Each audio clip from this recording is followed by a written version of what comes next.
Hello everyone, I am Sachi Rummel. I am the atomic bomb of survivor in Hiroshima. I came to Canada 1975. Since then, I am in Canada living in this North Vancouver. When I was 8 years old, I had an experience in the history, first time atomic bomb dropped over Hiroshima, and I was only 8 years old. I was playing in school yard with my friends. Suddenly there had a big flashlight. Then suddenly I couldn't see anything.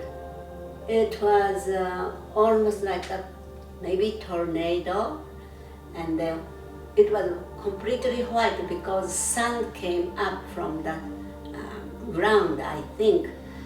And then suddenly all the kids started crying or yelling, and then someone said, "Let's go back to classroom." So we dashed to classroom, and classroom was very scattered with glasses and things, and tables, chairs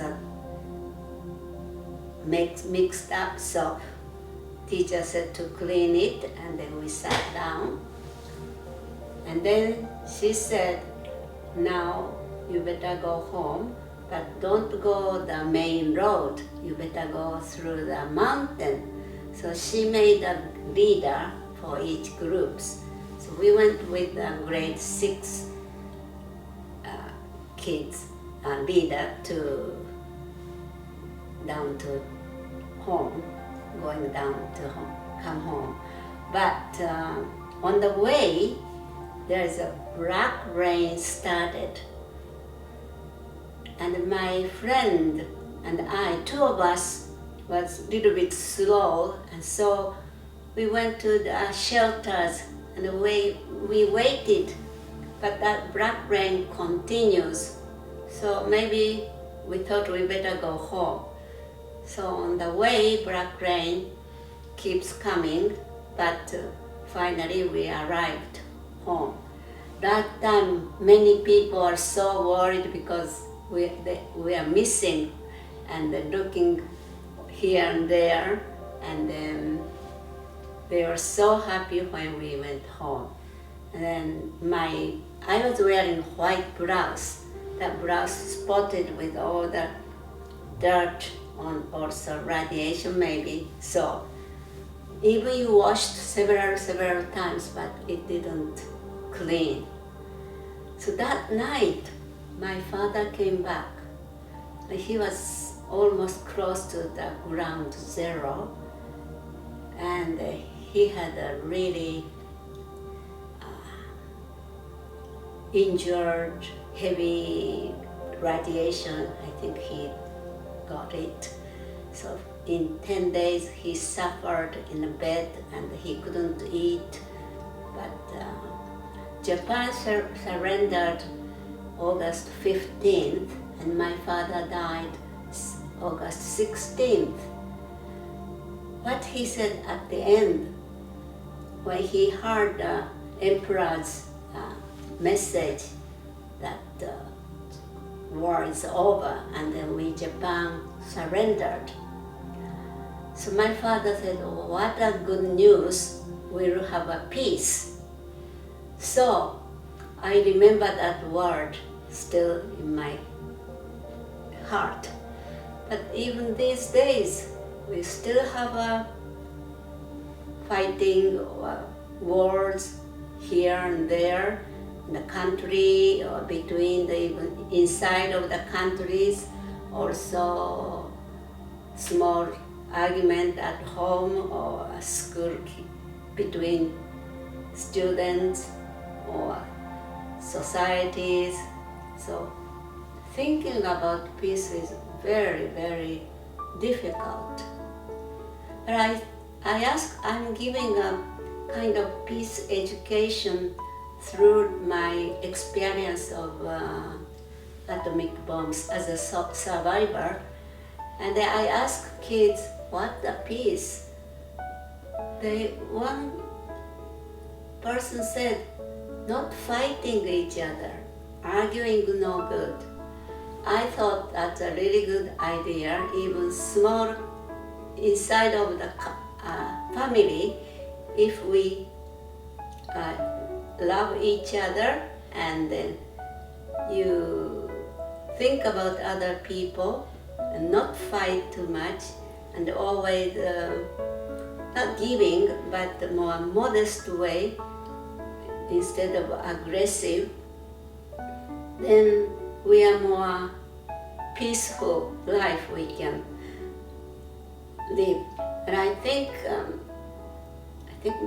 Obama said peace is just people can live in a life. Every day is very simple life, but the family is united and together. I think that is a really good answer. But doing ourselves is very, very difficult because we have an ego or self. Everyone has a different ideas, and then so very, very difficult. We have to seek and then think our future's peace. We cannot, everyone individually, I don't think we have to really think, otherwise always we are having some kind of argument. The argument becomes big and then become maybe war. So basically, yeah, like a parents or a school should give a good moral education. Freedom is okay, but people shouldn't think freedom means you can do everything.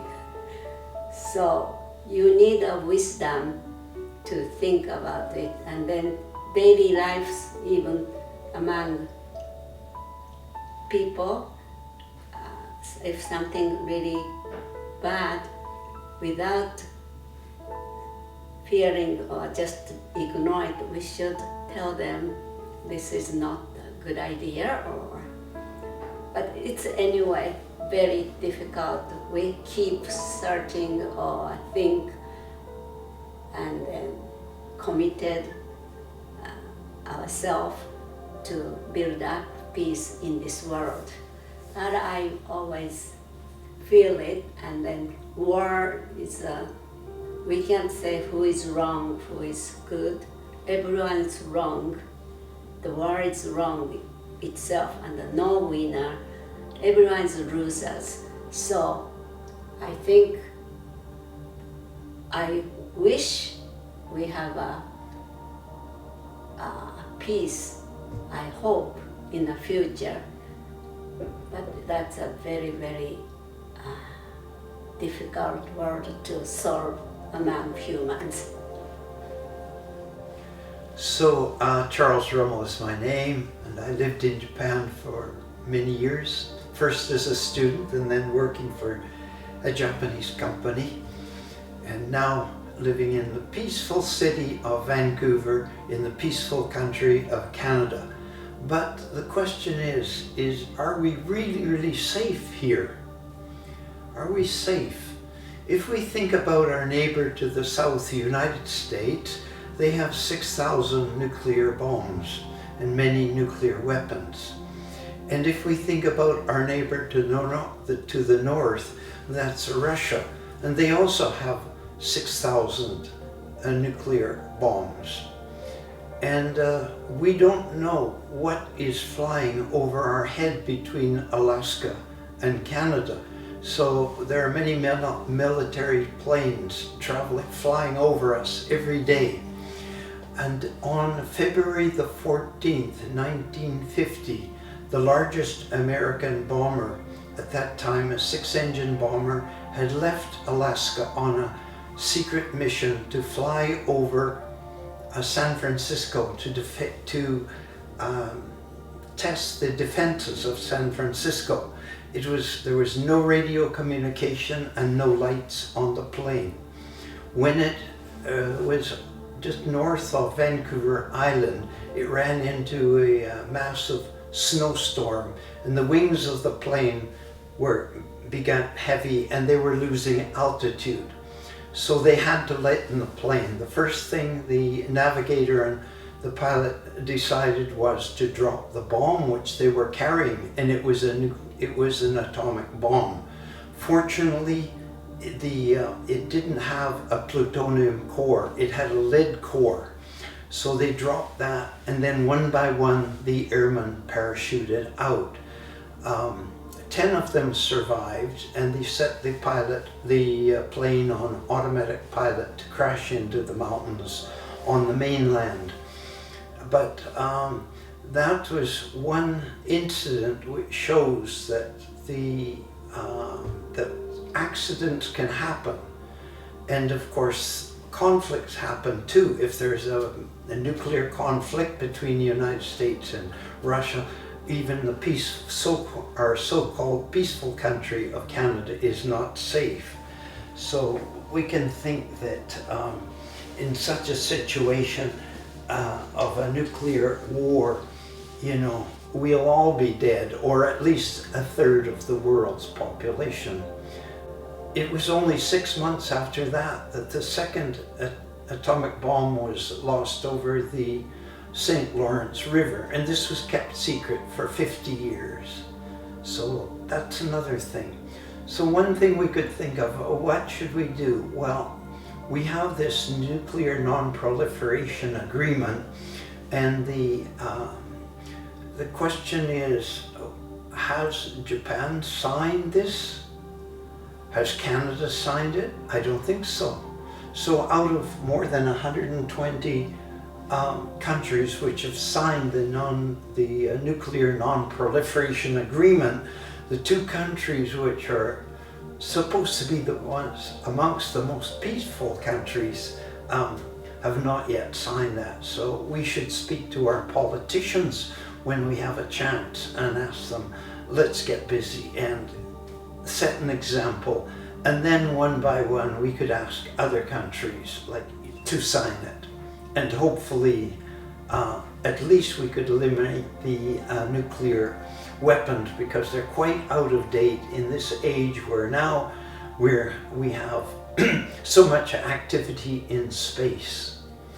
Another thing that we could do is have more exchange programs with countries like Russia and the Ukraine and the Middle East, so that young students can get to see for their own eyes that we have a lot more in common than we have conflict.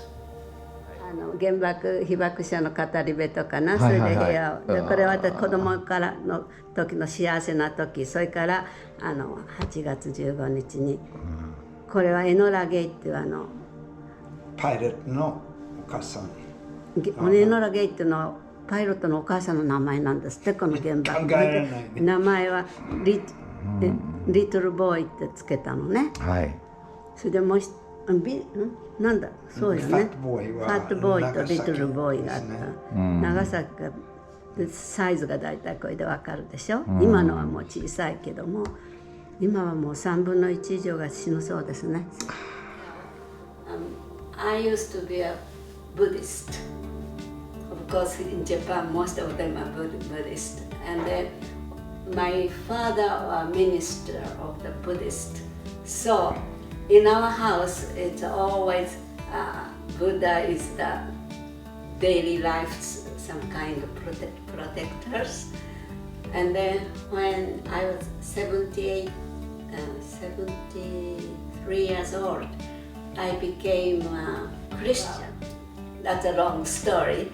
So I had a baptism, and then since I started reading Bible and also believing and praying to God, I feel very spiritually feel peace. This peace comes not from a daily life or things like that. It's somewhere. And then even we don't see, we cannot hear.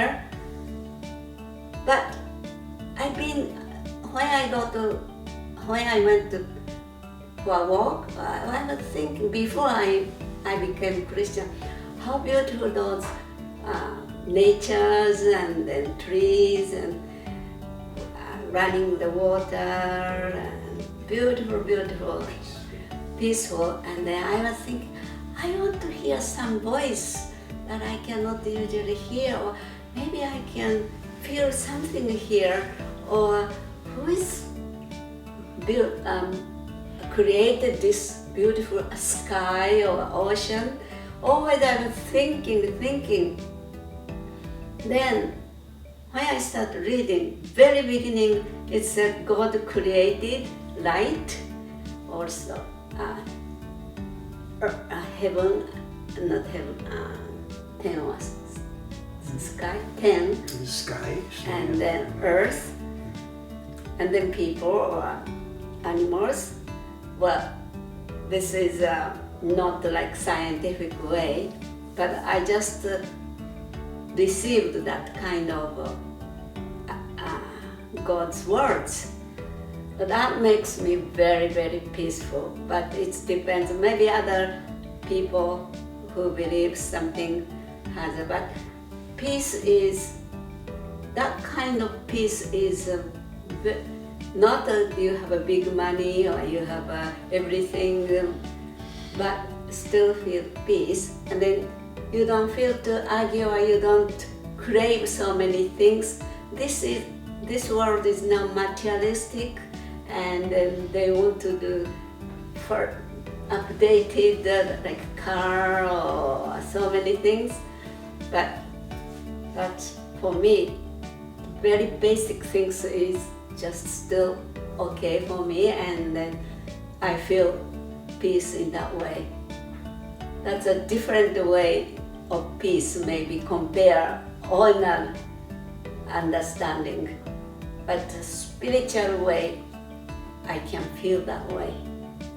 And for me, that's a very, very peaceful, my mind. I would say that it would be very useful in schools to have a course in morals and ethics. I think in my school days, we would take turns reading the Bible. We didn't pay much attention to the words, but somehow there were things like morals and ethics which were somehow included in the words. So in any country in the world, if we could follow the morals and ethics of that society, it would be a very useful thing. And when we travel, to observe the morals and ethics of the places and the countries and the culture that we're visiting, and do our best to follow those while we're in that country.